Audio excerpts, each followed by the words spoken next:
I have a son with spastic quadriplegic cerebral palsy. It's not something I talk about a lot, but people know that that's the reality. It's hard. I mean, you're dealing with an affinity group that is still reeling with having to change what their perceptions of how the world should look. To some degree, there's a belief system on behalf of some that they got the short end of the stick. And it's not like that. Although anybody who tells you that raising a special needs kid is easy doesn't know anything about raising a special needs kid. But you don't have the short end of the stick. You just may have to reorient to what that looks and feels like, right? So you deal with people who are grappling with that reality every day. Sometimes you don't understand why that went that way, and you look for somebody to blame. Like, I just need to purge some of the angst I deal with when I see that my friends and all their kids are having a different experience than what I'm dealing with raising this child. And that's painful. And it gets rebenched over and over. You have to keep rebenching normal. My kid's 20, so when he didn't drive, when he didn't go to prom, when he didn't date, when he's not going to marry, he's going to live with us throughout his life. You start looking for reasons to explain that. And sometimes it's easier to and the school system has been crappy in some spaces too. So it's validated that very need to have somebody to be angry at. But those are hard and complex things. So you just try to be respectful of that. It bugs me a little bit when people jam me in this area because I don't play that card a lot because I don't want to put my kids out there at the forefront of what it is I'm trying to do. Okay, so you're behind grade level. But the next question, and what we've never really got into before, is why?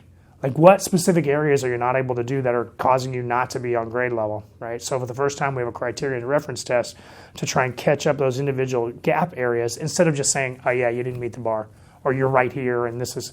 And the one advantage of the new assessment system that we're using is I can group like kids with similar gap areas together so that we're more intentional about, we throw a lot of money into intervention. But if you really don't know what you're intervening on, it's a little bit of a hustle in terms of whether or not you're effective in terms of making things better for them. We gave schools a chance to opt in on this because this is another thing I've learned is you're worthless without attribution. You don't mess with people's kids, right? I mean, this is the one area you don't play with, right? Everybody's a father bear, a mother bear to their own children. And so I take that role sacredly here, right? I try to orient to all of our kids like they are my own kids. I mean, it's the same issue that I had. I know there was a question, hey, did you send Trustee Sladek there? When he says, I'm going to orient to these girls like they're my own children, that resonates with me in a way that maybe other people it doesn't. I never would have imagined in a million years that it would result in people making accusations of intimidation or bullying, because as a parent, I wouldn't orient in that way. I never would have guessed that would be the outcome in a situation like that. I think there is a misperception writ large in our community that the superintendent tells the board what to do, that organizational structure is in that way. In fact, multiple people in that meeting were like, you're the bottom line on this. And you have to keep saying, no, I'm actually 1/7 of the bottom line on the second rung on that ladder, right? I don't think it was a mistake because I don't think I'm going to tell somebody not to go and talk to the people that elected them. If your community doesn't think that you can lead your way out of a paper bag, you got no shot, right? And that's Fresno writ large. We play the victim so incredibly well in this community, it's gut-wrenching to me.